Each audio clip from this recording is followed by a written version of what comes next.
Hi hello welcome to news eight Telugu channel. This is Paritala Murthy. ముందుగా నా ఈ రివ్యూస్ ఆదరిస్తున్న మీ అందరికీ కూడా పేరు పేరున కృతజ్ఞతలు తెలుపుకుంటున్నా. సో ఇక్కడ హైలైట్ పాయింట్స్ మాత్రమే మాట్లాడుకుందాం, మిగతా అన్నీ కూడా వద్దు. టేస్టీ తేజ ఇంకా అవినాష్ ఇంకా రోహిణి ఒకటే గ్రూప్ గేమ్. సో మనందరికి కూడా తెలుసు ఆడుతూనే ఉన్నారు. వాళ్ళు మళ్ళీ ఈ గ్రూప్ గేమ్ గురించి కామెంట్స్ చేస్తున్నారు అనమాట. సో అనడానికి ఎగ్జాంపుల్స్ అనేది సో మరోసారి నిన్నటి ఎపిసోడ్లో అయితే ప్రూవ్ అయింది. అందుకే అక్కడ టేస్టీ తేజ తన బిహేవియర్ని మరోసారి అక్కడ చూపించాడు. ఏంటంటే ఇక్కడ చాలా క్లియర్గా తన పేరు కూడా చెప్పనప్పుడు నా పేరు ఎందుకు చెప్పలేదు అంటే లెగ్స్ మరీ అడిగాడు. సో అడిగింది ఓకే, అక్కడ వరకు అయితే ఓకే. చూసారా వీళ్ళు ఎలా గేమ్ ఆడతారో, అందుకనే మేము బాధపడుతూ ఉంటాం, మీరేమో సింపతి గేమ్ అనుకుంటారు. సో అన్నట్టు సో ఆ రకంగా ప్రూవ్ చేయడానికి అయితే మాట్లాడాడు. అంతేకాదు అక్కడ వచ్చిన గెస్ట్ల ముందు చెప్పాడు అనమాట అదే విషయాన్ని. అంటే వాళ్ళు సింపతి గేమ్ ఎక్కడో ఆడుతున్న కొన్ని క్వశ్చన్లు కరెక్ట్గా అడిగారు. ఒక్కొక్కరికి టక్ టక్ టక్ అని తగిలే. విష్ణుప్రియకి కానీ, పృథ్వీకి కానీ, అలాగే నిఖిల్కి కానీ పర్ఫెక్ట్గా తగిలాయి. అందరిని అడిగారు ఆల్మోస్ట్. నేను బాధపడితే మీకు సింపతి లాగా అనిపిస్తుంది అని చెప్పి అక్కడ తేజ ఒక కోట్ అనేది చేసాడు అనమాట, స్టేట్మెంట్ అని చేశాడు. నిజానికి బిగ్ బాస్ని బాగా చదివేశాడు మనోడు. ఏంటంటే బిగ్ బాస్ అన్యాయం చేయడానికి తెలుసు, మనకి ఫ్యామిలీ మెంబర్స్ని ఏదో రకంగా టీవీలో అయినా చూపెడతారు, ఫోన్ కాల్ అయినా వస్తుందని తెలుసు. తెలిసి కూడా ఆ ఎమోషన్ అనేది వచ్చింది, ఆపుకోలేకపోయాడు అనమాట. అదే విషయాన్ని అక్కడ చెప్పడానికి ప్రయత్నించాడు. ఇదిగోండి ఈ ఎమోషన్లు అనేవి వస్తాయి, రాకుండా ఉండో అలా బాధపడతాం, అది అప్పటికప్పుడే అంతే మర్చిపోతూ ఉంటాం అంటూ చెప్పాడు. అంతేకాదు ఇక్కడ స్టార్టింగ్ అని మన ఎపిసోడ్ రివ్యూలో స్టార్టింగ్ అని చూస్తే తేజ అనే డైలాగుల గురించే అక్కడ గ్రూప్గా ఒక డిస్కషన్ అనేది పెట్టుకున్నారు. తను వాదించేదే రైట్ అని చెప్పి ఒకటి అనుకుంటాడు, స్టేట్మెంట్ ఇచ్చేసి అది నా పాయింట్ ఆఫ్ వ్యూ అని చెప్పేస్తాడు అక్కడ అందరికీ కూడా.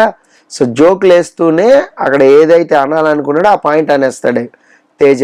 అంటూ అక్కడ ఆడియన్స్ పాయింట్ ఆఫ్ వ్యూలో చెప్పేస్తాడు, మాట్లాడేస్తాడని ప్రేరణ అభిప్రాయపడింది. అది అబ్సల్యూట్లీ కరెక్ట్. ఎందుకంటే హరితేజ మీకు గుర్తుందో లేదో కానీ చాలా పాయింట్స్ తేజ విషయంలో ఇదే చెప్పింది. పక్కకి వెళ్ళిపోయినప్పుడు సపరేట్గా వీళ్ళు ఒక మినీ క్లాన్ లాగా పెట్టుకున్నప్పుడు సపరేట్గా ఇదే పాయింట్ చెప్పింది హరితేజ వెళ్ళి. సో తేజ నీ అభిప్రాయం ఉంటే నువ్వు పెట్టుకో పక్కన, అంతేగా మనసులో పెట్టుకో, అంతేగాని నువ్వు బయటికి చెప్పేయడం వల్ల వేరే వాళ్ళు ఇన్ఫ్లుయెన్స్ అయిపోయి సేమ్ రీజన్ అనేది చెప్పేస్తారు, దానివల్ల సో నా గేమ్ ఇంపాక్ట్ అవుతుంది, ఖచ్చితంగా నా గేమ్ మీద ఎఫెక్ట్ పడుతుంది అని చాలా క్లియర్గా చెప్పింది అక్కడ. మీకు సేమ్ అలాగే ఇప్పుడు ప్రేరణ వీళ్ళందరికి కూడా ఈ పాయింట్లు అనేది తెలుస్తున్నాయి. సో నబిల్ గేమ్ గురించి చెప్పింది హరితేజ, అలాగే గౌతమ్ గేమ్ గురించి చెప్పింది. ఆల్మోస్ట్ వాళ్ళ పర్సనాలిటీ ఆఫ్ గేమ్ స్టైల్ ఎలా ఉంది అనేది బయట పెట్టే ప్రయత్నం చేసింది. బట్ మన హరితేజకి హరికథ చెప్తాం, అది వేరే విషయం. సో వారి అభిప్రాయమే నా అభిప్రాయం అన్నట్టుగా పక్కన వాళ్ళు చెప్తారనమాట. తేజ ఒకవేళ మాట్లాడితే తేజ చెప్పిన పాయింట్లో ఏదో రైట్ ఉన్నట్టుందే అని చెప్పేసి తేజ అభిప్రాయం నా అభిప్రాయం అని సో మీకు ప్రభాకర్ రెడ్డిలాగా చెప్తారు మహేంద్రరామన్ సినిమాలో. వారి అభిప్రాయమే నా అభిప్రాయం రాజా గారు అని. సో ఎవరైనా చూసింటే ఆ సినిమా మీకు ఐడియా ఉంటుంది. ఇక తన పాయింట్స్ ముందే చెప్పేస్తే ఖచ్చితంగా పక్కన వాళ్ళు అదే పాయింట్కి ఖచ్చితంగా ఇన్ఫ్లుయెన్స్ అయ్యే ఛాన్స్ అయితే ఉంది. సో ఇది వితిక అండ్ పునర్నవి వచ్చినప్పుడు సో ప్రూవ్ అయిందనమాట మనోడు. ఇక వాళ్ళు వచ్చారు, వాళ్ళకి ఒక గ్రాండ్ వెల్కమ్ చెప్పారు. ఇక్కడ వాళ్ళు సెలెక్ట్ చేసేటప్పుడు నిఖిల్ పేరు ఖచ్చితంగా సెలెక్ట్ చేస్తారు, ఇది మనకైతే పక్కా తెలుసు. ఎందుకు అంటే నిఖిల్ అసలు ఇంతవరకు గేమ్ ఆడలేదు, ఎవరు సెలెక్ట్ చేసుకోలేదు, మనోడి పేరు వచ్చిన ఇద్దరు గెస్టులు ఎవరు చెప్పలా. బిగ్ బాస్ టీము ఖచ్చితంగా ఇన్పుట్ అయితే ఇచ్చి పంపుతుంది, మీరు నిఖిల్ ఒకళ్ళు చేయాలి, తర్వాత ఎవరినైనా చేసుకోండి అని చెప్పే ఉంటుంది. ఇక తర్వాత పునర్నవి గౌతమ్ పేరు చెప్పేసరికి గౌతమ్ నచ్చాడు నీకు బాగా అని విత్తిగా అనేసరికి వాళ్ళిద్దరు కొంచెం సరసల్లాగా ఆడుకున్నారు. సో మజాక్లో ఉంది అదంతా కూడా. అయితే స్ట్రాంగ్గా ఒక పేరు చెప్పండి అనేసరికి సో నిఖిల్ అండ్ గౌతమ్ తర్వాత నిఖిల్ అయితే పృథ్వీ పేరు చెప్పాడు. సో తనకి సమవజ్జి ఉండాలి, అప్పుడే మజా వస్తుంది గేమ్లో అని చెప్పాడు. కానీ అదంతా ఉత్తుత్తినే. ఏంటంటే వస్తే తనకైనా రావాలి కంటెండర్షిప్, లేదా పృథ్వీకైనా రావాలి, ఇది మైండ్లో ఉంటుంది నిఖిల్. ఆ మాత్రం తెలీదా చూసే జనాలకు. కానీ సో అందులోని ఆఖరిది అన్నారు కాబట్టి, లాస్ట్ గేమ్ అన్నారు కాబట్టి ఈ ఛాన్స్ అనేది సో పృథ్వీకి అయినా వస్తుంది, తనకైనా వస్తుంది. కంటెండర్షిప్ అనేది తన బ్రెయిన్లో ఉంటుంది ఖచ్చితంగా. అలాగే గౌతమ్ అయితే ఇక్కడ ప్రేరణ పేరు చెప్పాడు. ప్రేరణ పేరు కొంచెం జెన్యున్గా అని చెప్పాడు అనిపించింది నాకు. ఎందుకంటే ప్రీవియస్ టాస్క్లో కూడా సెకండ్ పొజిషన్లో ఉంది. సో బాగా ఆడింది, చాలా డెస్పరేట్గా కంటెంట్ రావాలని ఉంది కాబట్టి నాకు ఆమె గేమ్ స్పిరిట్ నచ్చింది అనేది చెప్పాడు. మీరు లైవ్లో చూస్తే గౌతమ్ చెప్పిన పాయింట్కి కన్విన్స్ అవుతారు ఖచ్చితంగా. గౌతమ్ లాజిక్ కరెక్ట్గా ఉంది, చాలా బాగా పర్ఫామ్ చేసింది కాబట్టి ప్రేరణ అని అన్నాడు. ఇక టాస్క్ విషయానికి వద్దాం మనం. టాస్క్ విషయానికి వస్తే ప్రేరణ డిస్క్ వేసేటప్పుడు పట్టుకుంది కదా, ఆ పట్టుకున్నందుకు దాన్ని పౌల్ గేమ్ అని చెప్పి బ్లాక్ బ్యాడ్జ్ ఇవ్వడం అనేది కరెక్టా? సో నాకైతే కరెక్ట్ అనిపించలా. మరి మీకేమనిపించిందో కామెంట్ బాక్స్లో కామెంట్ చేయండి. సో నా దృష్టికోణంలో, నా పాయింట్ ఆఫ్ వ్యూలో నాకైతే కరెక్ట్ అనిపించలేదు అది. దాని గురించి ఫస్ట్ చెప్తా. ఎందుకంటే క్యాచ్ పట్టుకున్నప్పుడు కూడా మళ్ళీ తీసుకుని వెళ్ళి వేయలేదు కదా, తీసుకుని వెళ్ళి వచ్చి వేసి ఉంటే మేబీ ప్రేరణ రాంగ్ అనేవాడిని.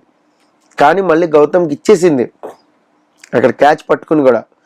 ఆ క్యాచ్ పట్టుకుంది కూడా పోనీ గోల్ని పడుతుంటే ఆపి పట్టుకుందా? కాదు.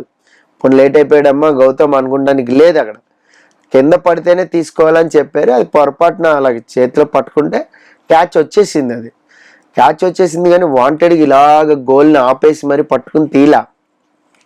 అలా తీసుంటే మేబీ రాంగ్ అయి ఉండేది. సో జస్ట్ తన వరకు వచ్చింది కాబట్టి పట్టుకుంది. దీన్ని పౌల్ గేమ్ అని ఎలా అంటారు అనేది క్వశ్చన్ మార్క్. అంటే నాకు వచ్చిన డౌట్ ఇక్కడ. ఖచ్చితంగా ప్రేరణకైతే కొద్దిగా అన్యాయం జరిగిందని నాకు అనిపించింది. అలాగే నెక్స్ట్ పృథ్వీ విషయంలో కూడా నాకు అన్యాయం జరిగిందని అనిపించింది. ఎందుకంటే రోపు వాటర్లో వెళ్ళలేదు, రోప్ కూడా సగం నుంచి పెట్టుకుని వెళ్ళాడు అని చెప్పేది వితికా అండ్ పునర్నవి పాయింట్. అందుకని ఎక్కువ డిస్క్లు వేసినా కూడా డిస్క్వాలిఫై చేశారు. అంటే 10 డిస్క్లు వేసినా కూడా డిస్క్వాలిఫై చేశారు. ఫస్ట్ ప్లేస్ని సెకండ్ ప్లేస్ ఇచ్చారు. డిస్క్వాలిఫై చేస్తే పౌల్ గేమ్ ఆడితే లాస్ట్ ప్లేస్ ఇవ్వాలి కదా. మీకు పాయింట్ అర్థమైంది. అక్కడ ప్రేరణ గౌతమ్ గొడవ చేయాలి. ఆయన పౌల్ గేమ్ ఆడాడు నిజంగా అనిపిస్తే మీరు లాస్ట్ ఇచ్చేసేయండి. సెకండ్ ఎందుకు ఇస్తారు? అంటే మిగతా అన్ని కన్సిడర్ చేశారా? 9 కన్సిడర్ చేశారా? 9 కన్సిడర్ చేసి ఉంటే డ్రా అవ్వాలి నిఖిల్కిను పృథ్వీకి. ఇదే కదా మరి అడిగాడు. అక్కడ మీరు ఇంకొక పాయింట్ గమనించాలి. అందరూ కానీ చూసుంటే నిఖిల్ కూడా జంప్ చేసి వెళ్ళాడు, సగం నుంచి రోప్ పట్టుకుని వెళ్ళాడు, ఒక కాలే ముంచాడు వాటర్లో ఒకసారి.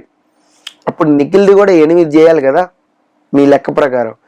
పునర్నవి వితిక ఇద్దరు కూడా దమ్కి బ్రెయిన్స్, మీకు నమస్కారం, సంచాలకుగా ఫెయిల్ అయ్యారు. దట్స్ ఆల్, అంతే. సో అది కనిపించాలి కదా ఖచ్చితంగా. నిఖిల్ది కూడా కనిపించాలి కదా ఆట. నిజానికి పృథ్వీని విన్నర్గా ప్రకటించాలి, సంచాలకుగా మిస్టేక్, డౌట్ లేదు. అంత స్పీడ్లో పడిపోకుండా వెళ్ళి డిస్క్ తీసుకోవడం, బాస్కెట్లో వేయడం అనేది అది చాలా కష్టమైన పని. నాట్ ఏ స్మాల్ టాస్క్, అది బిగ్ టాస్క్. అది దానికి 10 వేసాడు కాబట్టి పృథ్వీనే న్యాయమైన విన్నర్ చేయాలి.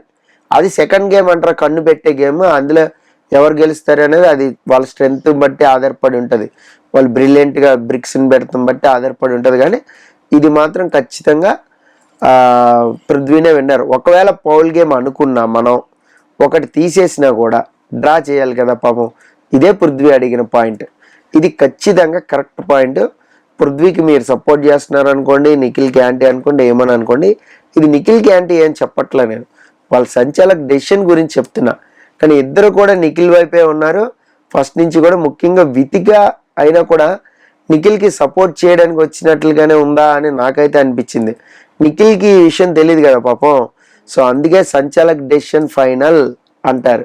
సో సంచాలక్గా మనం మిస్టేక్ చేయకూడదు. మీ పర్సనల్ ఆలోచిస్తే ఓకే, రూల్ ప్రకారం అయితే నాట్ ఓకే అన్నాడు పృథ్వీ. అందుకనే so me personal point of view మీకు అనిపించితే అది దాన్ని యాక్సెప్ట్ చేస్తా. బట్ రూల్లో ఉంది అలా ఆడద్దు అన్నారంటే నేను నాట్ ఓకే అన్నాడు. ఇది పాపం జెన్యున్గానే అడిగాడు పృథ్వీ. కానీ పృథ్వీకి కూడా పాపం అన్యాయం జరిగింది. ఇలాగ ఇద్దరికి కూడా అన్యాయం చేశారు, ప్రేరణ కానీ పృథ్వీకి.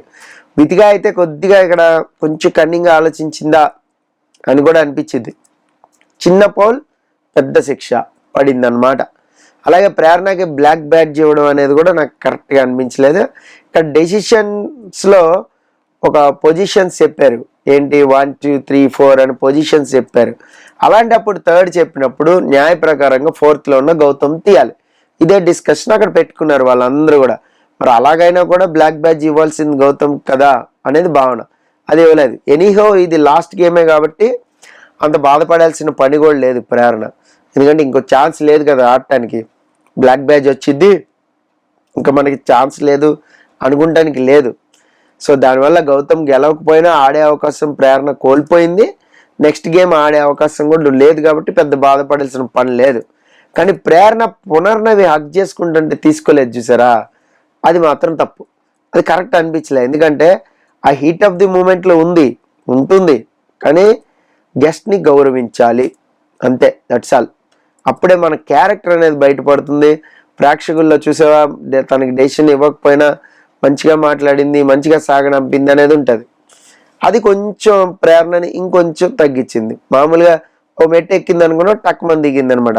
ఇక నెక్స్ట్ దీని గురించి ఒకసారి డిస్కషన్స్ కూడా వచ్చాయి. అక్కడ అవినాష్ గ్రూప్ కూడా మాట్లాడుకున్నారు వాళ్ళంతా కూడా. సో రేపటి ఎపిసోడ్లో అయితే ఒక మంచి కిక్ ఉంటుంది అబ్బా. ఏంటంటే శ్రీముఖి రాబోతోంది. శ్రీముఖి చేతిలో ఫినాలే టికెట్ ఉందన్నమాట.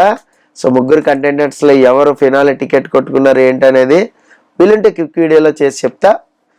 అలాగే ఓటింగ్ ఆర్డర్ ఎలా ఉంది, థర్డ్ డే ఓటింగ్ ఎలా జరిగింది అనేది సో మరొక వీడియో వస్తుంది, అది కూడా చూడండి. This is Paritala Murthy signing off. By by.